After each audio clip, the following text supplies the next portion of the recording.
네, 할렐루야 샬롬하고 인사하는 시간 같습니다. 3일부터 할렐루야 샬롬 샬롬 샬롬 샬롬 샬롬. 하나님 사랑합니다. 여러분 주 안에서 사랑합니다. 예, 오늘 5월 마지막 주일입니다. 6월에는 성찬을 둘째 주에 하도록 하겠습니다. 지난번에 5월달에 성찬을 우리가 늦게 했죠. 그래서 둘째 주로 미리 말씀드립니다. 아가서 여러분 제가 아마 3번째 정도 지금 새벽 예배가 끝났어요. 아가서를. 근데 제가 8장에 유독 기억은 안 납니다. 오래돼서. 근데 그 은혜가 있어서 주일로 이렇게 제가 써놨더라고요. 그래서 함께 아가서를 묵상하고 나누도록 합니다. 제가 청년 아가서 내용을 보면서 솔직히 말씀드려서 뭐가 뭔지 그냥 특별히 그렇게 큰 은혜도 아닌데, 아가서가 성경에 들어갔을 때는 그만한 이유가 있어서 아시겠지만 외경이 굉장히 많죠. 근데 성경 66권에 아가서가 들어갔다라는 것은 상당한 어떤 그 중요한 부분을 차지하고 있기 때문이 아닌가, 그런 마음이 들었지만 정확하게 지금도 정확하게 잘 모릅니다. 그런데 아가서를 2번째 묵상을 하고 3번째 묵상을 하다 보니까 아가서가 굉장히 어렵구나, 이런 걸 이제 조금 제가 느꼈는데 8장에 제가 은혜를 받은 것 같습니다. 그래서 함께 새벽에 나 같은 말씀이기도 합니다. 함께 은혜를 나눠봅니다. 아가서 묵상을 통해서 주님의 사랑, 저는 깨달은 게 주님의 사랑에 대해서 성경 전체가 다 주님의 사랑이죠. 우리를 살 수 없는 우리를 항상 그래도 끝까지 포기하지 아니하시고 구원하시는 하나님의 인애, 그것이 항상 하나님의 사랑이죠. 그것을 우리는 닮아가야 합니다. 실천하러 오신 분이 바로 예수 그리스도, 십자가에 돌아가시기까지 우리를 구원하시고 사랑하셨죠.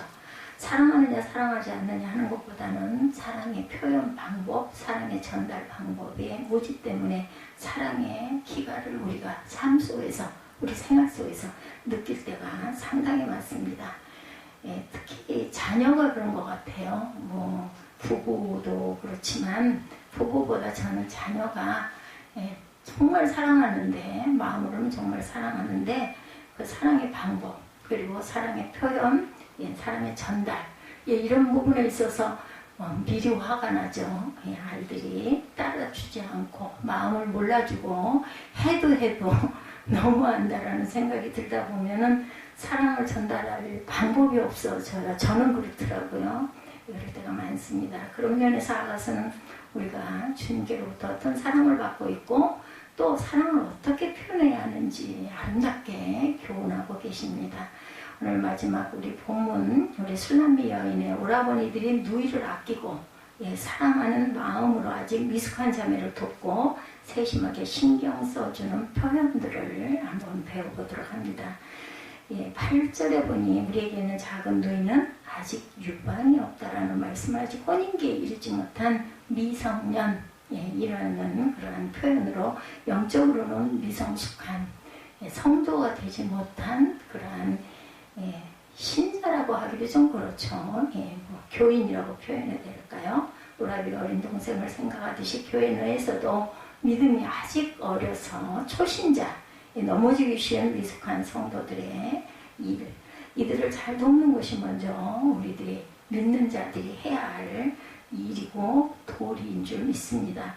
좀 잘 따라와주면 좋겠는데 우리 마음처럼 그렇게 은혜를 깨달지 못하죠. 첫 번째는 아마 말씀 증거하고 전하는 저에게 있는 것 같습니다. 부족해서.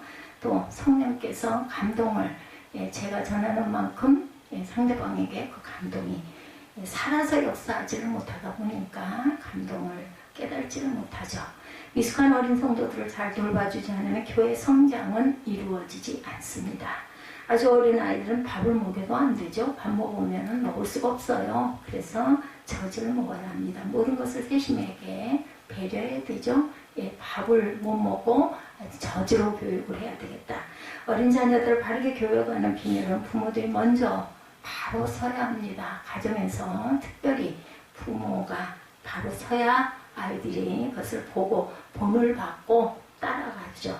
어린 자녀들은 부모의 일거일동을 보고 배우고 흉내를 참 잘 내죠. 어린 꼬마들이. 예, 그런 것처럼 어린 성도들도 마찬가지예요. 예, 집사님이 아니면 권사님이 장로님이 아니면 목사님이 어떤 본을 보였을 때 그것을 보고 나도 저렇게 닮아야겠다 이런 마음을 갖게 되죠. 그러므로 누구에게나 누구에게 믿음 생활을 배웠느냐, 어떤 교회를 다녔느냐, 그 물어봐요.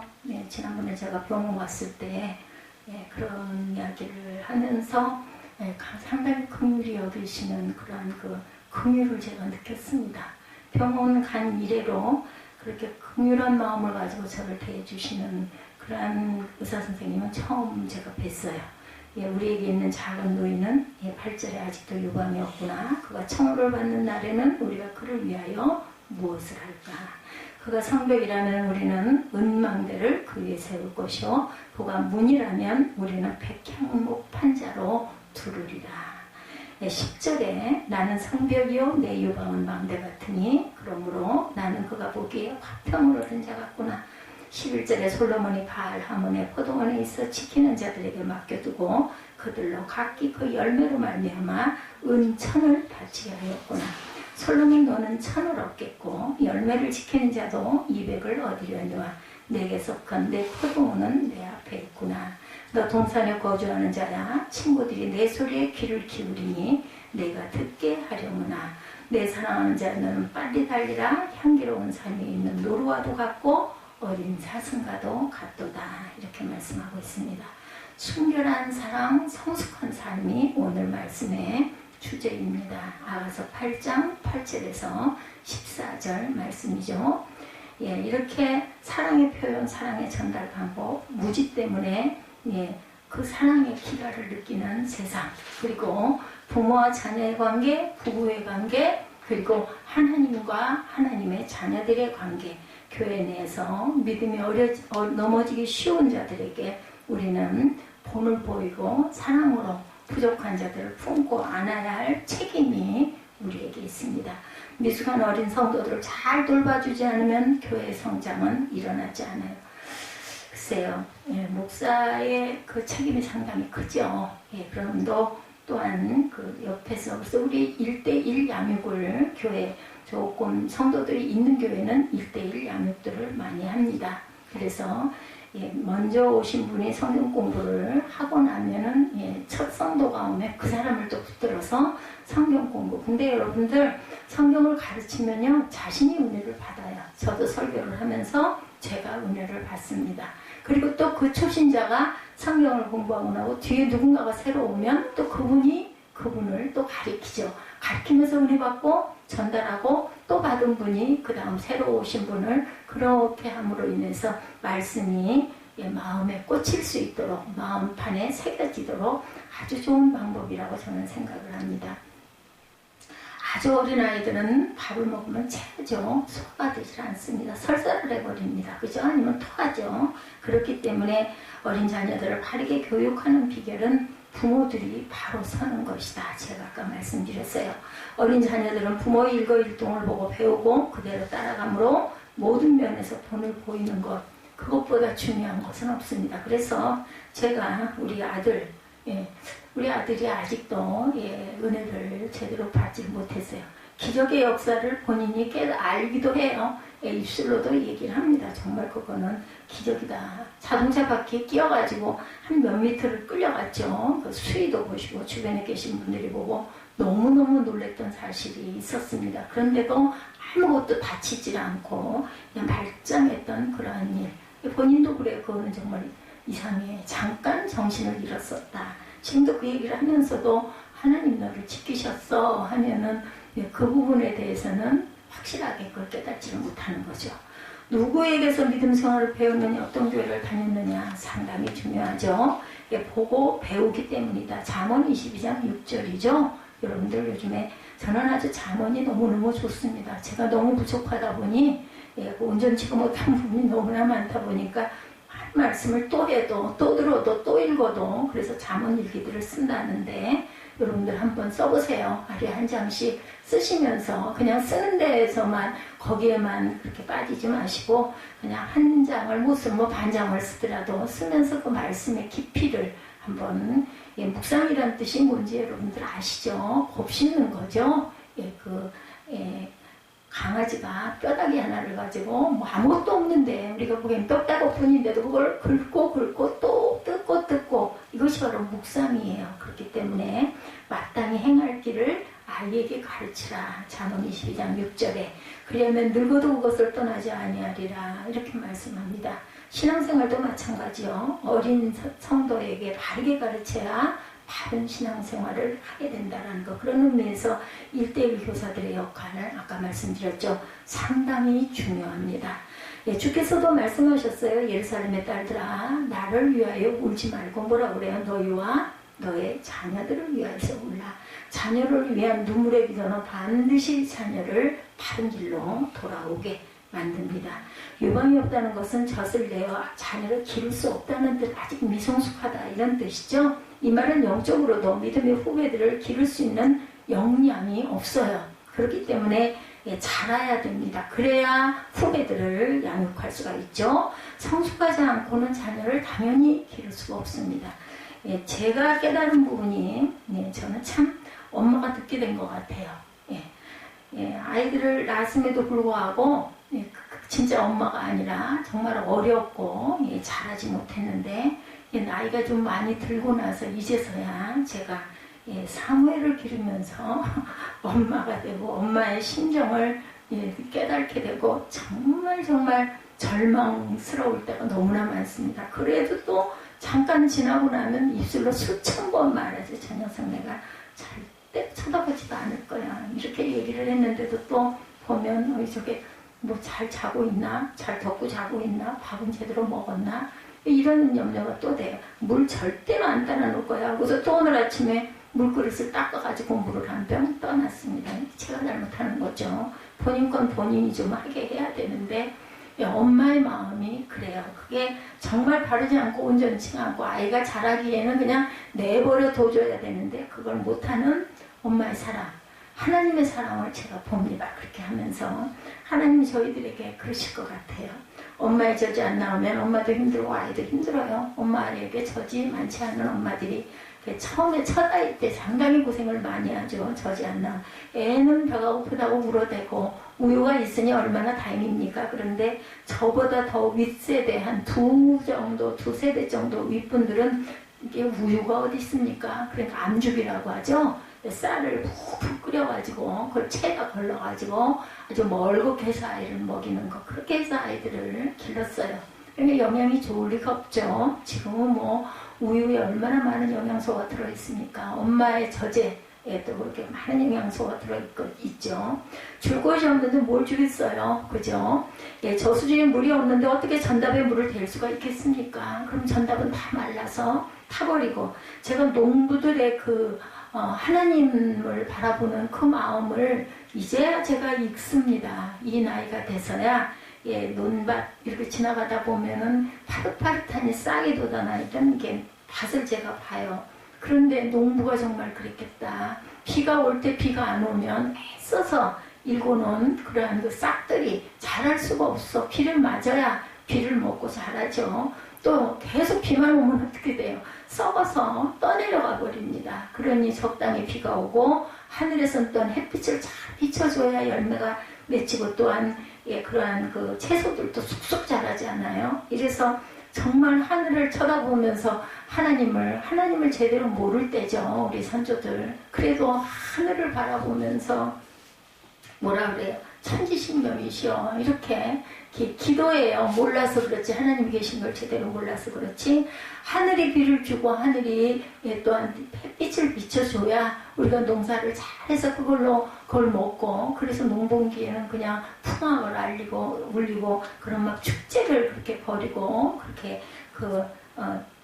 제사를 드리는 그런 부분들 그게 하나님이 존재하셔야 농부들은 정말 하늘과 맞닿아 있었구나 하는 그런 생각을 요즘에 들밭 든친할 때 또한 아주 가로수들이 엄청 푸르러졌더라고요. 보면서 하나님의 그 신비, 그것을 제가 느낍니다. 그런데 여러분들, 우리들 주변에 하나님의 역사가 진짜 얼마나 많이 임하시는지 몰라요. 이제 코로나 그 예방접종 제가 2일날 한다고 그랬잖아요. 그러고 나면 3일 동안 엄청 아프기도 하고 괜찮은 사람도 있고, 뭐 타이레놀을 8시간 간격으로 하나씩 먹어야 된다 하더라고요. 그래가지고 급한 사람은, 심한 사람은 응급실에 실려가는 일도 있다고 합니다. 그러면 이걸 주사를 맞아야 돼, 안 맞아야 돼, 많이 헤매기도 하는데, 그래도 맞아야 한다 하니 맞고, 또 1차로 끝나는 게 아니라 2차까지 맞는다고 그래요.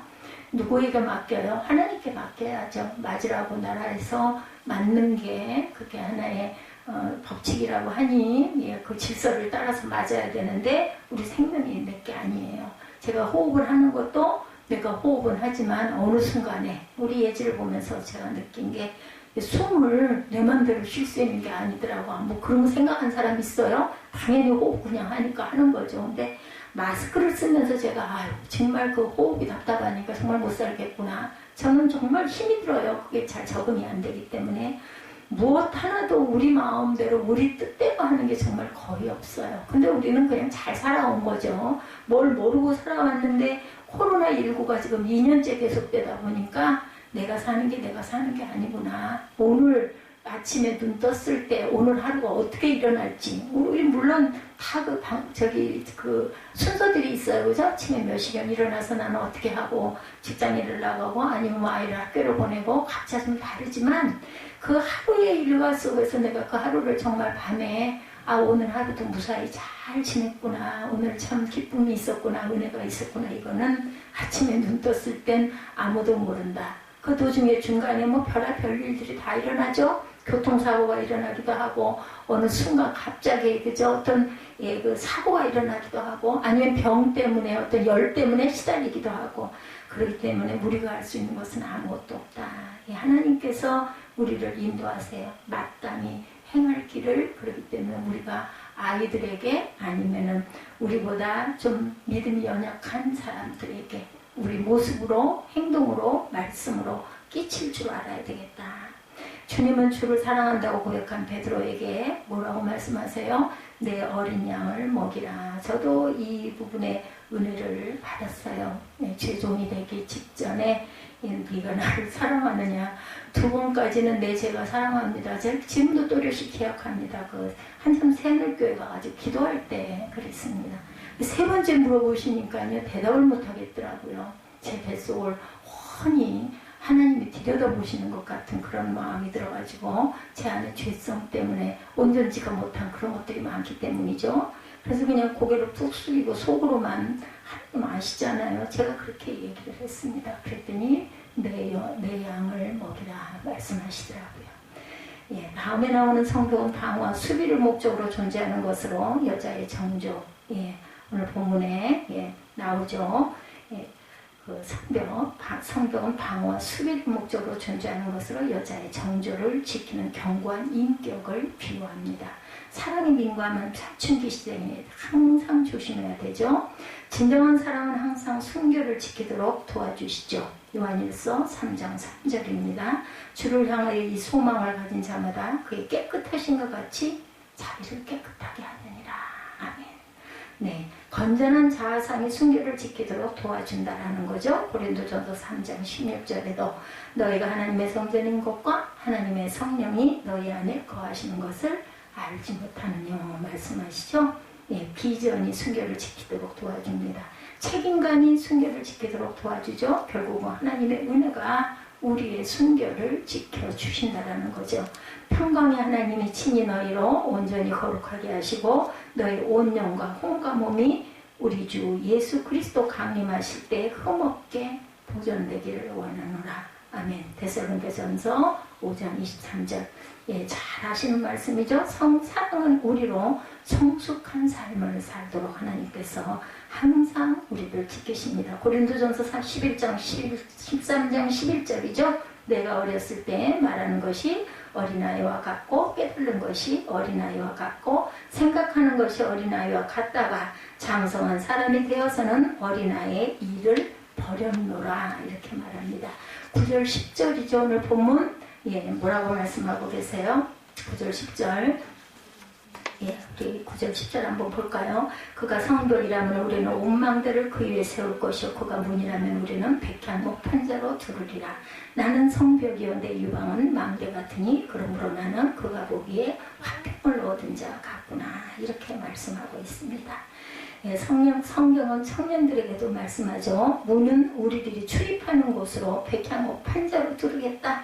방종하게 드나들지 않겠다라는 거죠. 이거는 책임감 있는 봉사를 얘기합니다. 부모의 감시가 잠시만 소홀해져도 아이들의 삶이 엉망이 돼요. 근데 요즘에는 뭐 부모가 감시를 해도 소용이 없더라고요. 저는 그냥 포기했어요. 하나님께 맡기는 수밖에 없겠다. 제 힘으로는 도저히 감당이 안 돼요. 부모들이 자녀들과 접촉하는 시간이 적고 무관심하게 돼. 근데 접촉을 하려고 하면 싫어하니까 귀찮아하니까 그걸 뭐 어떡하겠어요. 잠깐 동안에 술, 담배를 배우고 마약에 손대고 제가 요즘에 이제 전혀 모르죠. 제가 뭐 탤런트가 누군지 뭐 요즘에 영화 배우가 누가 뭐 그렇게 인기가 있는지 하나도 몰라요. 근데 어떤 한 분에 대한 게 조금 마음의 은혜가 돼가지고 한번 찾아봤어요. 그랬더니 그분이 마약 때문에 그렇게 해서 몇 년 동안을 고통을 받고 경찰에 수감도 되기도 하고 그걸 끊느라고 엄청 고생을 하다가 다시 그 드라마에 등단을 하게 될 때 그 작은 역 하나를 감독이 주는데 그렇게 감사했다라는 그런 것을 제가 그 짧은 글을 저는 그런 거 보면서 그냥 하나님 말씀으로만 저는 연결이 됩니다.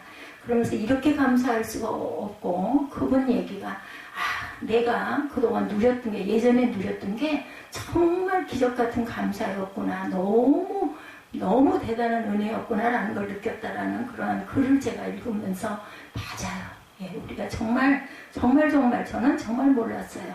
20, 30년 전에 제 삶이 그렇게 하나님께서 주시는 은혜가 대단했던 것을 그냥 당연한 걸로 그렇게 알았는데 제가 참 시련의 시간들을 많이 겪으면서 정말 귀한 삶을 하나님이 주셨었는데 제가 정말 어린아이와 같이 아까 말씀드린 대로 부모가 아니고 신자가 아니고 성도가 아니고 여기 성경에 나오는 대로 가슴도 없고 유방도 없고 이런 데가 정말 부족한 그러한 온전치 못한 자였구나 하는 생각을 합니다. 자, 그가 성벽이라면 우리는 은망대를 그 위에 세울 것이요 그가 문이라면 우리는 백향목 판자로 두르리라. 보는 사람들이 출입하는 곳으로 백향목 판자로 좋은 문이죠. 백향목이라고 하면 최고의 그 제목이죠. 방종하게 드나들지 않겠다라는 의미를 굉장한 은유법이 굉장히 많습니다. 아가서에는 이것은 책임감 있는 봉사. 성경은 청년들에게도 말씀하죠. 청년들이여 마음에 원하는 길과 내 눈에 보는 대로 쫓아 행하라. 그러나 하나님이 모든 일로 인하여 너를 심판하실 줄을 알아라. 전도서 11장 9절 말씀입니다. 마음을 여는 것은 좋지만 분별 없이 세속적인 것을 아무에게나 다 받아들이면 심판을 받게 된다는 거죠. 특별히 누룩과 같은 이단 사상이나 신비주의, 신신학, 세속주의, 포스트 모더니즘 이런 것들이 못 들어오도록 막아야 된다. 저는 뭐 이런 거 잘 모릅니다. 그런데 이런 것들이 다가오면 저는 그냥 몸으로 느끼고 그 마음으로 느껴요. 이런 사람들이 저한테 다가왔던 적이 2-3번 있었죠. 예전에.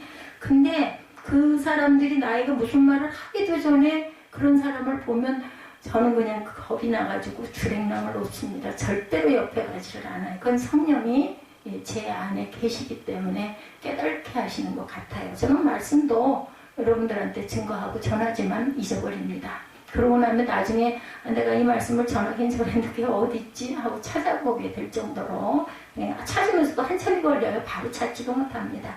그런 부분은 부족한데 그렇게 느끼게 하는 부분을 하나님이 아주 굉장히 민감하게 느끼도록 해주셔요. 마태복음 23장 24절에도 증거하죠. 그리고 10절에 대한 오라비에 대한 응답이 나오고 있죠. 나는 성벽이요 내 유방은 망대같으니 그러면 나는 그가 보기에 화평을 얻은 자 같구나 이렇게 말씀하고 있습니다. 술람 여인은 성벽이냐 문이냐 하는 오라버니들의 말에 대해서 나는 성벽이요 나 유방은 망대다 이렇게 대답을 하죠. 나는 성벽이라는 말은 인생 성벽이 잘 자라서 안전하다는 뜻입니다. 강한 성벽처럼 자신을 유혹하는 모든 시험을 물리쳤다라는 뜻이고, 이것은 성숙을 말하죠. 그리스도를 아는 지식이 자라야 한다라는 것이죠. 오직 사랑 안에서 참된 것을 하여 범사에 그에게까지 자랄지니라. 그는 머리니 그리스도라. 에베소서 4장 15절입니다. 그리스도 신부들에게 적합한 자는 신앙의 절개를 굳게 지켜서 성벽같이 요동함이 없어야 한다. 나의 유방은 망대 같다 함은 방종하지 않고 정절을 지키는 망대같이 이제는 성숙했다라는 고백입니다. 오직 우리가 너희 가운데 유순한 자 되어 유모가 자기 자녀를 기름과 같이 하였으니 데살로니가전서 2장 7절입니다. 어머니가 젖을 내어 자녀를 기름같이 술람 여인은 성숙하였다라고 말씀합니다. 신령한 젖으로 성도들을 잘 먹일 때 교회는 바로 자라고 교회가 화평할 수가 있다. 10절 후반전에 그러므로 나는 그의 보기에 화평을 얻은 자 같다라고 말씀하고 있죠. 믿음은 성숙의 결과를 말합니다. 성벽이 견고하고 망대에서 적을 잘 살펴서 방어함으로 그래서 성하는 화평을 누리게 된다. 믿음이 성숙할수록 성도를 뭐를 해요? 염려를 다 주께 맡겨드림으로 주 안에서 평강을 누리게 된다. 제가 어저께 밤에 많이 마음이 괴로웠습니다. 괴로우면서 하나님이 주시는 제게 마음으로 주시는 마음은 비워야 되겠구나. 모든 것을 다 내려놓고 비웠을 때 누가 하세요? 하나님이 하십니다. 빌립보 중심의 지리적 배경, 빌립보라는 도시의 특징은 막강한 방어벽이 있다고 그래요. 마음과 생각을 지켜주시는 주님 때문에 우리 마음은 이렇게 평화로울 수가 있다. 빌립보서 4장 6절에서 7절 말씀 너무 잘하는 말씀이죠.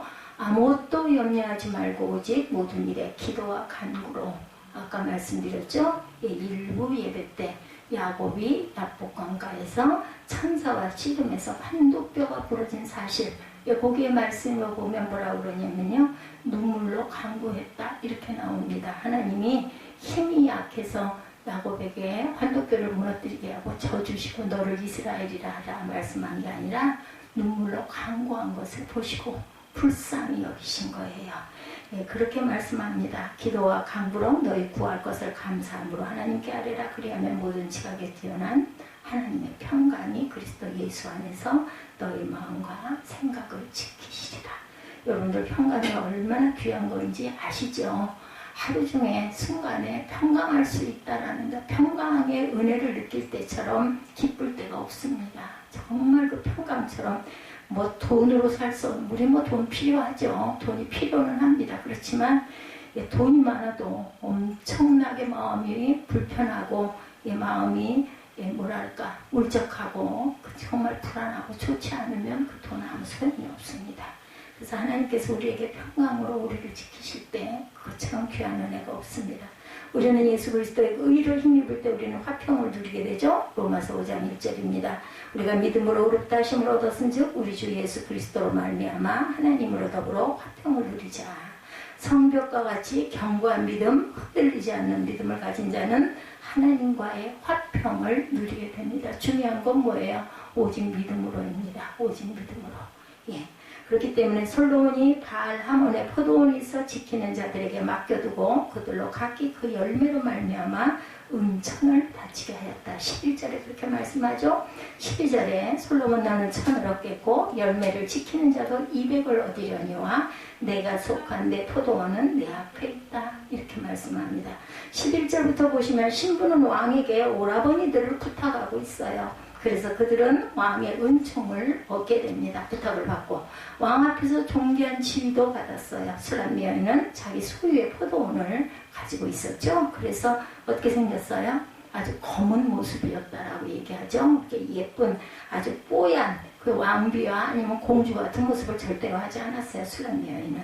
솔로몬은 비옥한 땅을 알려진 수렘에서 가까운 평원지대인 바알 하몬의 포도원을 소유하고 있었죠. 그것을 술람미 여인의 오라버니들에게 맡겨서 수학기의 은 1000세겔을 새로 바치게 하고 그들에게는 은 200세겔씩을 지불을 합니다. 여기서 우리는 솔로몬을 그리스도, 포도원을 교회의 모형으로 볼 때 지키는 자들은 교회의 일꾼으로 마지막 날에 솔로몬과 회개하였듯이 하나님의 성도들과 결산하는 일이 있다. 회개라는 건요, 계산, 회개 아시죠? 예, 여입니다. 우리가 잘못한 거 회개한 거 회개가 아니라 어떤 그 결산을 하는 회개. 그래서 열심히 일해야 한다는 거 고린도전서 3장 8절에 심는 이와 물 주는 이가 일반이나 각각 자기의 일하는 대로 자기의 상을 받으리라 이렇게 말씀하고 있습니다.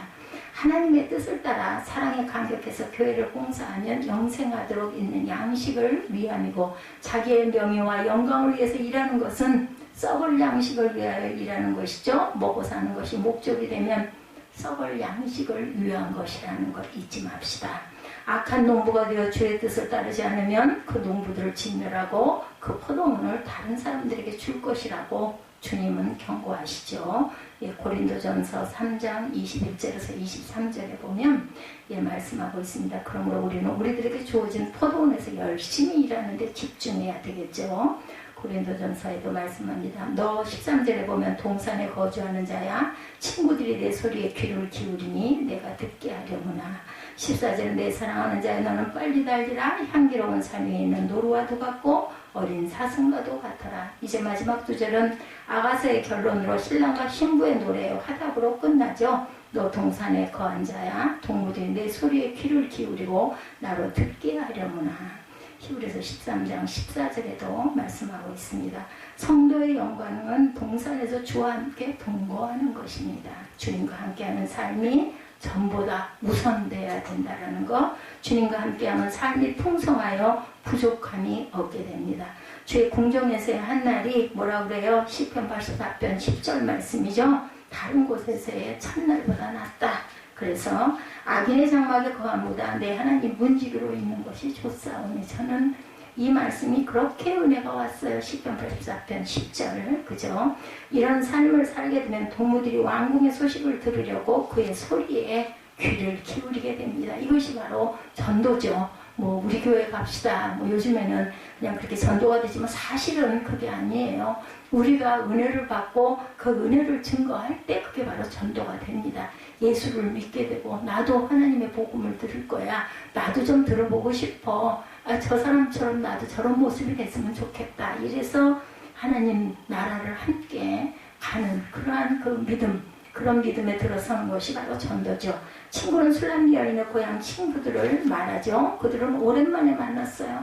그런데 자기 친구가 왕비가 되어서 고향에 돌아오니 그의 옛 친구들이 모여서 술람미 여인의 말을 경청합니다. 안 그렇겠어요? 어머, 제가 포도원 지키던 포도원 지기가 세상에 왕비가 됐대. 솔로몬의 왕비가 됐대. 얼마나 기가 막혀요. 기적이 일어난 거죠. 마찬가지로 우리들이 신령한 은혜의 생활을 하면 그 소리에 귀를 기울이는 자들이 많아질 것이다. 심지어 천사들도 이것을 보고 기뻐한다고 베드로가 베드로전서 1장 12절에 말씀하죠. 그러나 성도의 영광은 주께서도 그 소리를 듣기를 원하신다라는 데 있습니다. 주님은 우리들이 어떤 소리를 듣기 원하실까요? 성도의 기도 소리를 듣기를 즐겨 하십니다. 아까 제가 야곱 얘기했죠. 주님은 기도하는 고넬료를 기억하시고 축복하시죠. 성령의 은혜를 주십니다. 주님께서는 기도하는 다니엘을 기억하시고 사자굴에서 지켜주십니다. 잠언 15장 8절에 보면 악인의 제사는 여호와께서 미워하셔도 정직한 자의 기도는 그가 기뻐하시느니라. 신명기 4장 7절에 우리 하나님 여호와께서 우리가 그에게 기도할 때마다 우리에게 가까이 하심과 같이 그 신에 가까이 함을 얻은 나라가 어디 있느냐. 시편 65편 2절에 기도를 들으시는 주여 모든 육체가 주께 나오리다. 로마서 8장 26절에 잘 아는 말씀입니다. 이와 같이 성령도 우리의 연약함을 도우시나니 우리가 마땅히 빌 바를 알지 못하나 오직 성령이 말할 수 없는 탄식으로 우리를 위하여 친히 간구하시느니라. 주께서는 성도의 회개하는 소리를 이렇게 기뻐하시고 들으시기를 원하신다라는 것. 우리의 그 앞과 끝을 다 아세요. 하나님이 제가 내일 어떻게 될 거, 여러분이 내일 이 순간 이후에 어떻게 할 거 다 알고 계십니다. 그러함에도 불구하고 우리가 기도하는 것을 듣고 싶어 하는데 입술로 고백하는 것을 원하신다라는 거죠.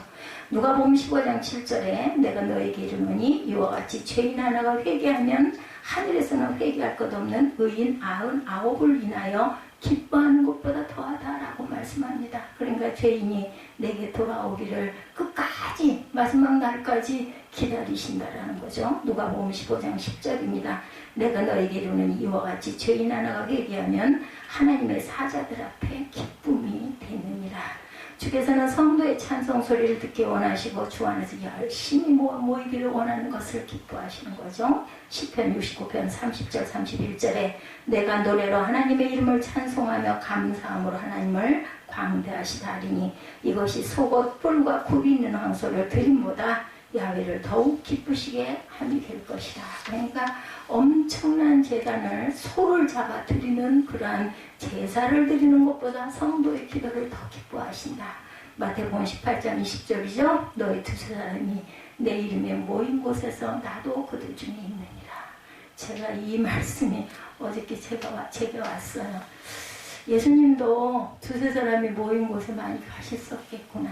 두세 사람 옆에서 함께 기도하시고 또 이때 지금 이때 오늘 저와 여러분이 두세 사람이 모여서 예배할 것을 하시는구나.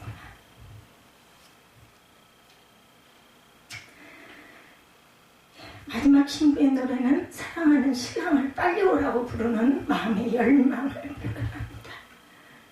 나의 사랑하는 자여 너는 빨리 달리라는 말씀은 주님의 재림을 가르치죠. 주님의 재림은 성도들에게 최후의 승리와 영광이 되고 구원의 완성이 됩니다. 그런데요, 또 있어요. 믿지 않는 자들에게는 이제 그 습관이 없어지는 거죠. 믿지 않는 자들에게는 아직 마지막 때가 오지 않는 게 기회입니다. 그런데 마지막 날이 되면 어떻게 해요? 문이 닫힌다고 말씀했어요. 문이 닫히고 나면 그 다음에는 심판밖에 없다라는 겁니다. 그런데 구원을 이룬 성도들에게는 그 마지막 하나님의 임재처럼 기쁨이 없죠. 주님 재림하실 때 먼저 죽었던 성도들이 신령한 몸으로 부활하고 살아있던 성도들도 영광스러운 몸으로 변화되어 공중에서 주님을 영접하게 됩니다. 여러분들 믿음이라는 건요, 누구를 위해서 누구를 도와서 하는 게 믿음이 아니에요. 나 자신이 하나님께 영광을 받고 싶어서 내 영혼이 살고 싶어서 믿는 겁니다. 그렇기 때문에 여러분의 믿음을 어떤 상황이 됐든 굳게 지키시고 여러분의 가족을 믿음 안으로 온전하게 되도록 우리가 생각할 때는 하나님께서 저에게 아니면 여러분에게 귀한 직책을 맡기셨다 하면은 대단한 어떤 우리가 생각할 때는 막 그런 무슨 종이 됐다 하면은 막 수십만 명, 수천 명, 조용기 목사님처럼 아니면 최자실 목사님처럼 이런 생각을 하지만 꼭 그렇지는 않습니다. 한 영혼을 구원하는 것, 예를 들면 아내가 남편을, 남편이 아내를, 그리고 부모가 자녀를, 이것도 큰 사역이라고 저는 생각합니다. 그렇기 때문에 너무 대단한, 왜 나는 이것밖에 안 돼 생각하지 마시고 이건 정말 내가 느끼고 있는 이 은혜가 정말 귀하다. 그러므로 내가 내 자녀를, 내 배우자를, 아니면 내 벗을, 이 한 사람을 꼭 내가 구원할 거야. 이것도 사역이라는 거 잊지 마시기 바랍니다. 그래서 우리는 우리 몸의 구속을 기다리고 있죠. 로마서 8장 23절에도 그뿐 아니라 또한 우리 성령의 처음 익은 열매를 받은 우리까지도 속으로 탄식하여 양자될 것 곧 우리 몸의 속량을 기다리느니라 이렇게 말씀합니다. 빌립보서 3장 20절에 오직 우리의 시민권은 하늘에 있는지라 거기로서 구원하는 자 곧 예수 그리스도를 기다리노니 그가 만물을 자기에게 복종케 하실 수 있는 자의 역사로 우리의 낮은 몸을 자기 영광의 몸의 형체와 같게 변하게 하시리라. 향기로운 산들은 하나님의 나라 신천 신지의 모습을 가리키며 주님은 그곳의 성도를 위하여 향기로운 중보의 기도를 드리고 계십니다. 계시록 21장 1절이죠. 또 내가 새 하늘과 새 땅을 보니 처음 하늘과 처음 땅이 없어졌고 바다도 다시 있지 않더라. 21장 10절에 성령으로 나를 데리고 크고 높은 산으로 올라가 하나님으로부터 하늘에서 내려오는 거룩한 성 예루살렘을 보이니 빨리 달리라는 신부에서 오는 뭐라 그래요? 아멘. 주 예수여 속히 오시옵소서 하면서 주님 오심을 갈망하는 성도의 기도를 들려주고 계십니다. 우리의 재림하심, 주님의 재림하심으로 성도는 영원히 주와 함께 동거하는 삶을 살게 되죠. 계시록 7장 16절부터 봅니다. 저희가 다시 줄이지도 아니하며 목마르지도 아니하고 해나 아무 뜨거운 기운에 상하지 아니할지니 이는 보좌 가운데 계신 어린 양이 저희의 목자가 되사 생명수샘으로 인도하시고 하나님께서 저희 눈에서 모든 눈물을 씻어 주실 것입니다. 말씀하고 계세요. 아가서는 주님과 입맞추는 것으로 시작해서 깊이 사귀다 주님의 재림으로 말미암아 영원한 하늘나라의 영광스러운 교제 가운데 들어가는 것으로 맞춰지고 있습니다.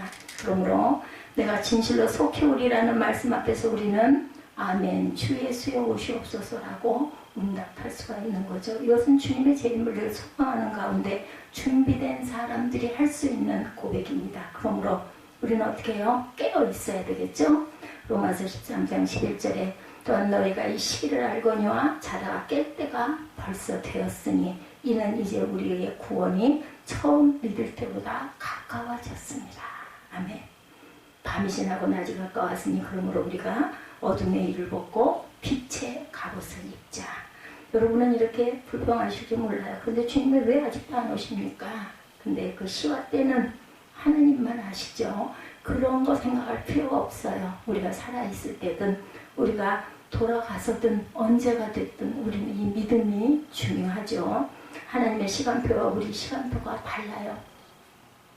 아니 예수를 믿으면 복이 임해가지고 어려운 일도 다 잘 되고 좋은 일만 일어난다고 했는데 도대체 예수를 믿는데 왜 이렇게 힘든 일만 많아? 이런 얘기하시는 분들 계시죠? 잘 모르니까인 거죠. 고난이 없이는 영광이 멸루가는 없습니다. 근데 그 고난이 언제일지 어디까지일지는 우리는 아무도 모른다라는 거. 그렇기 때문에 어떻게 끝까지 인내하는 거 반드시 필요합니다. 주께서는 그날과 그 시각을 하나님의 비밀에 붙여두셨죠. 깨어있는 사람들은 어느 순간에도 우리의 삶을 실존적으로 결단하며 살아가게 된다라는 것. 필리핀이 잠시 일본군에 점령되어 있던 2차 대전 당시 유명한 메가다 장군이 필리핀을 떠나면서 남겼던 유명한 말. 여러분들 아시죠? 나는 다시 돌아올 것이다. I shall return 하고 갔어요. 2년 후 필리핀의 그 레이트만 해안에 상륙하면서 메가다 장군은 다시 이렇게 약속한 대로 다시 왔습니다. As I promised you, I came. 이렇게 얘기했습니다. 이 결산의 날, 이 심판의 날을 바라보면서 오늘이라는 삶의 순간을 우리는 구체적으로 어떻게 앞으로 살아야 할 것인가. 베드로 사도는 무엇보다 기도하라 그리고 사랑하라 이렇게 외칩니다. 기도하고 깨어있는 사람, 사랑하며 주의 계명을 지키고 있는 사람에게 있어서 주의 재림은 가장 감격스럽고 영광스러운 시간이 될 것입니다. 내가 진실로 속히 오리라는 말씀 앞에 우리는 아멘 주 예수여 오시옵소서라고 응답할 수 있는 저와 여러분들이 되시기 바랍니다. 이것은 평소에 주님의 재림을 늘 소망하는 가운데 준비된 사람이 할 수 있는 최고의 고백임을 주님 앞에